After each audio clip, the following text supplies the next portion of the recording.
And welcome back to the Constitutional Late Night host. I'm your host, Chad White. If you didn't know, this is the Late Night Show podcast for the website, cpluscomedy.com. Like it says, the website. Go there. Welcome back. I'm being very frank with you. I'm making pizza dough. I have like 15 minutes. I'm just kidding. Here we are. We're in the final week of After Midnight. After Midnight is done. We are finished with that show. We will never see another iteration of this show ever again. Unfortunately, I believe that is the case. We will never see an iteration of this show again. And that's just what happens. But After Midnight is finished. We will cover that in a second. This week, they had essentially a tournament of their champions, featuring the likes of Kurt Brownohler and Pete Holmes and Afion Crockett and Melania Weintraub and Jillian Jacobs and Paul F. Tompkins, and they crowned and Sashir Zameda, and they finally crowned a winner of winners. And it turned out to be Marcela Arguello. She won a Beyblade competition, which was very funny in the end. Taylor came out and did her final monologue where she essentially thanked the crew, and it was really nice to hear her champion the writers and the the makeup people and the social media people, and everybody in between. Kudos to that show. She reiterated that she said this, and this is something I love, that she told CBS to hire another comedian. There's plenty of comedians. I'm ruining her quote, but she said there are plenty of comedians that come out here every single night, 3 comedians at a time, who are fully capable of hosting the show. They also have, I believe, I don't know if I saw this clip or not, but I'm almost positive I saw all of the crew dancing on set. And I don't know where I saw that clip, but whatever. There are some clips with the writers. There are clips with some staffers. There's clips with the staffers, and it's nice to have this show celebrate everything. And the show's over. Now we're done. She's gonna go back to touring, and there you go. She did mention that this was never a dream for her, but it's something that she's glad she did, which is very important. She's glad she did it. She didn't know she'd wanted to do it, and she did it, and she enjoyed her time doing it. She just so happens to enjoy touring better.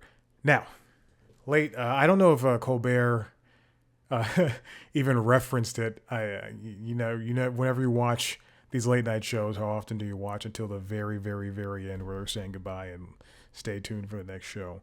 But Steven this week had on, let's see, who do you have on? Oh my goodness. The Doobie Brothers, which was a fantastic performance. I loved watching the Doobie Brothers perform. William Shatner and Neil deGrasse Tyson. I'm sure that was a great panel. Cyndi Lauper, Nicole Wallace, Coleman Domingo, the cast of Slow Horses, John C. Reilly, Ava Victor. Yeah, that was what he had on this week. That's who he had on this week. Let's go on to the Tonight Show. These are all out of order. I have yet to pull the links that I wanted, so I'm not referencing them at all. Mark Maron, Journey Smollett, Tommy Brennan did stand-up comedy. Julianne Moore was there. Marina performed. Michelle Monaghan, looking fine as ever, was there. Gerard Butler, Yakov Smirnoff did some stand-up.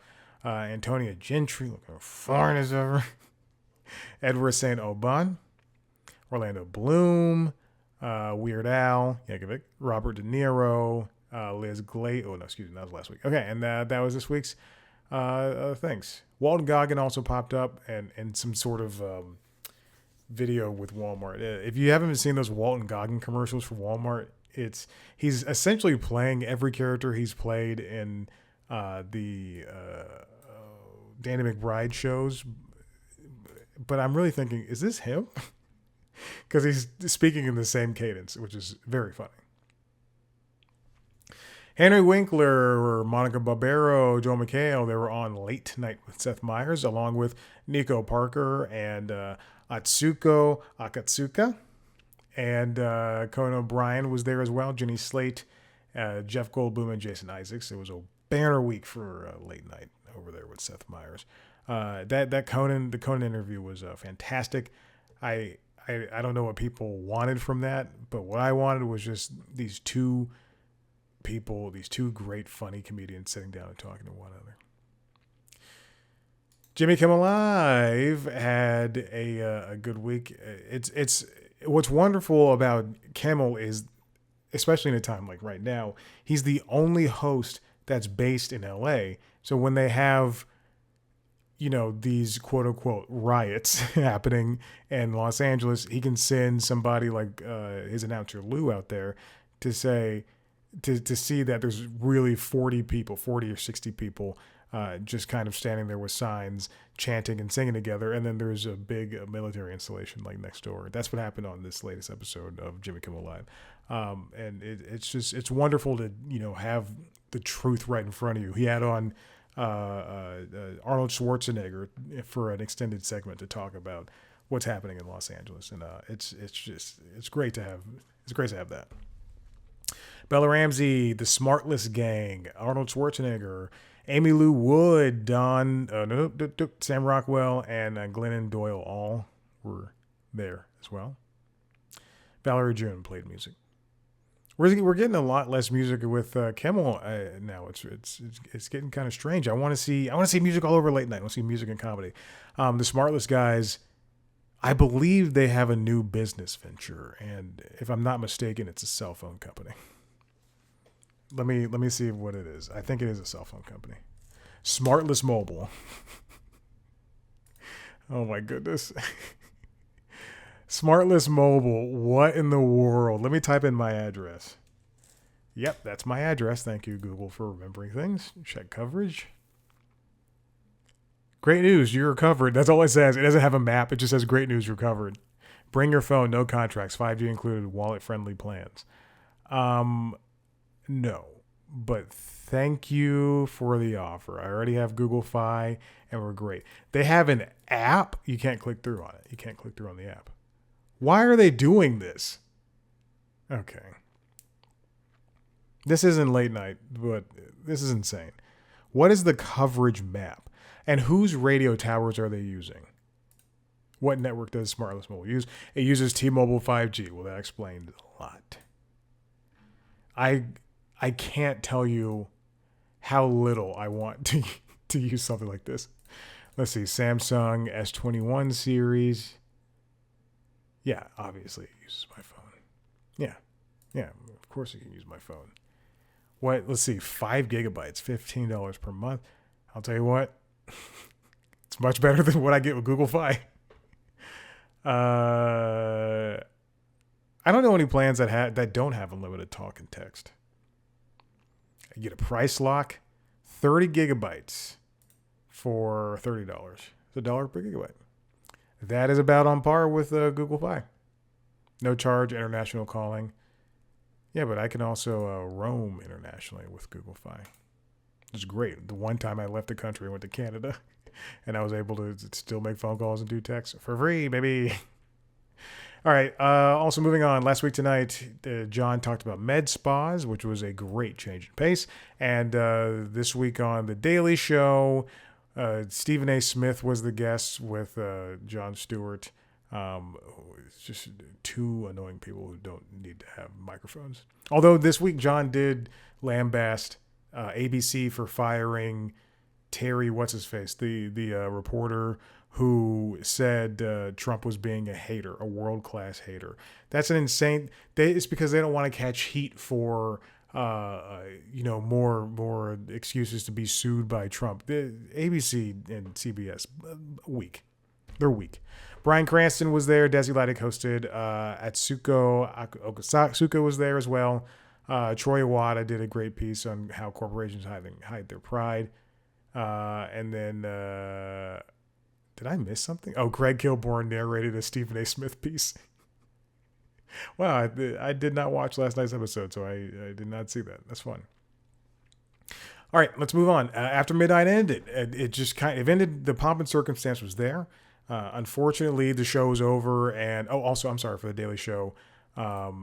Josh and Grace went out and did a piece about Trump versus Elon. Anyway, so after midnight, it ended. It did not have to end. CBS could have definitely looked at any of the roster that was on the people that popped up on the show and gotten somebody to host.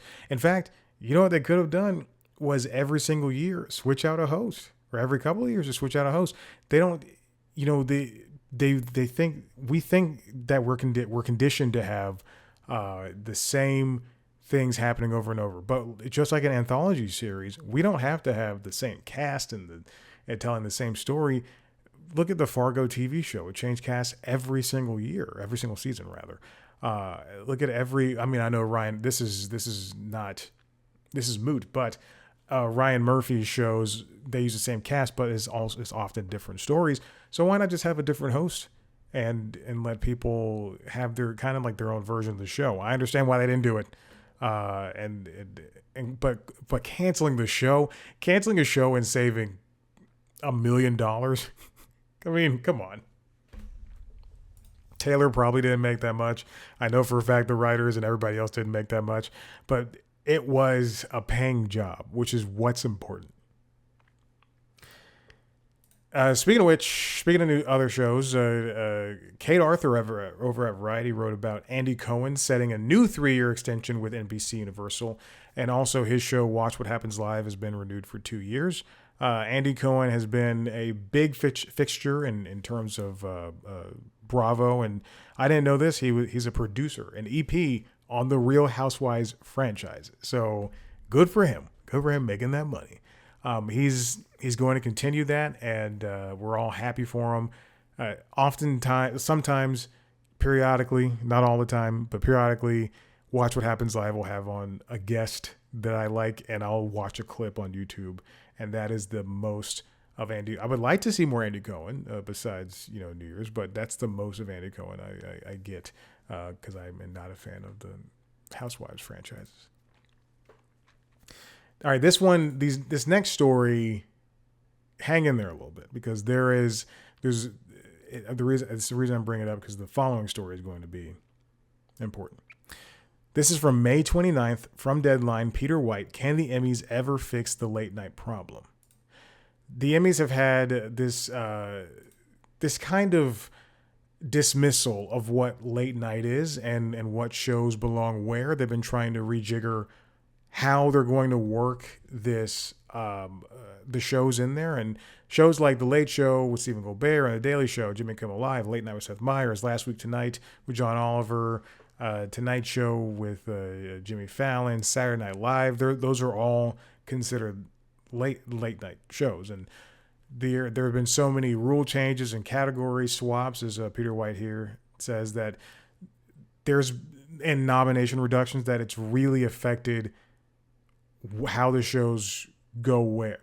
The late show with James Corden just won all of the Emmys for 5 years and on and off, and Last Week Tonight moved into a new category, and it was Outstanding Scripted Variety Series, which was competing against SNL last year, and the talk category was reduced to only 4 nominations. It seems as though they don't know, the Television Academy doesn't know what it wants and doesn't know how to count the shows that are explicitly late night and then the shows that are kind of late night adjacent. Shows like Watch What Happens Live with Andy Cohen and Real Time with Bill Maher, and now CNN's Have I Got News for You and Very Important People, which is from Dropout.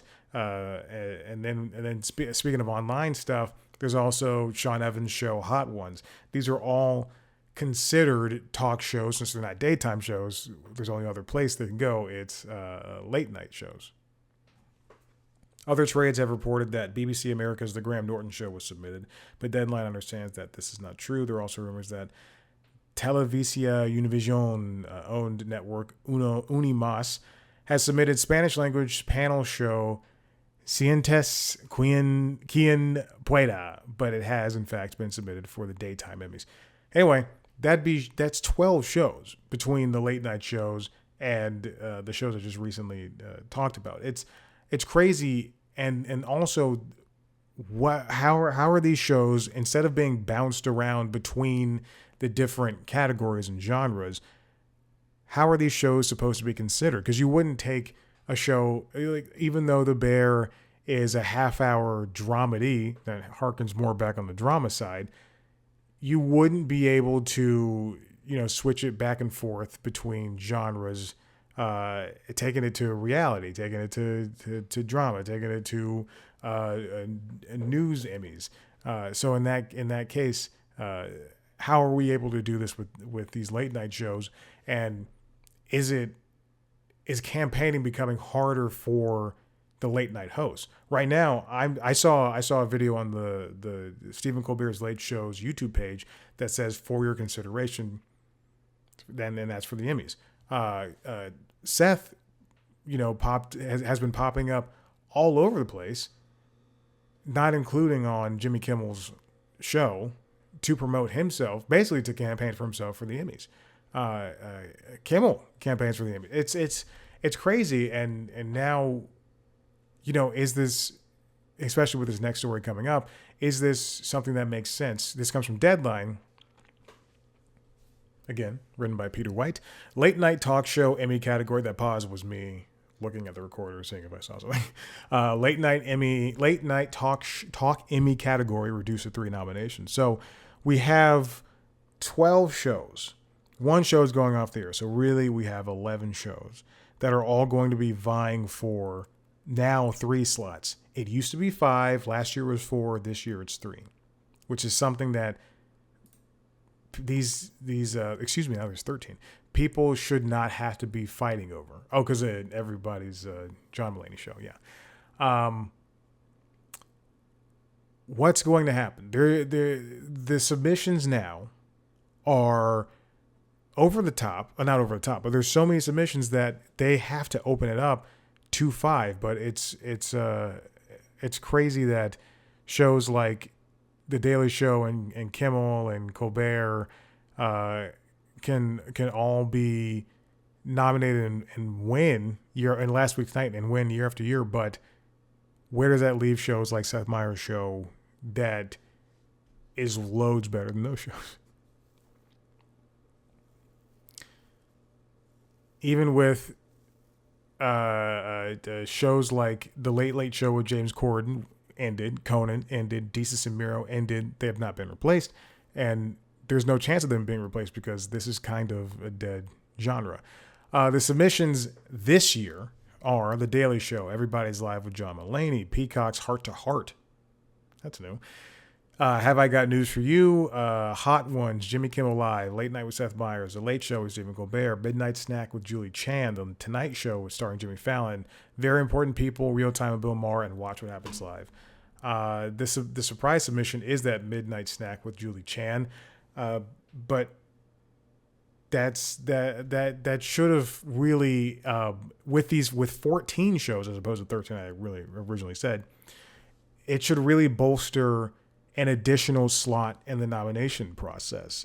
This doesn't make sense, and it's making it seem like the late night genre is being forced out of a very important award show that will bring in advertisers to somebody who can win awards. If Last Week Tonight continues to, they're not a part of this conversation anymore, but if Last Week Tonight can continue to win its Emmys, then it's not going to be fair for the likes of the people around it.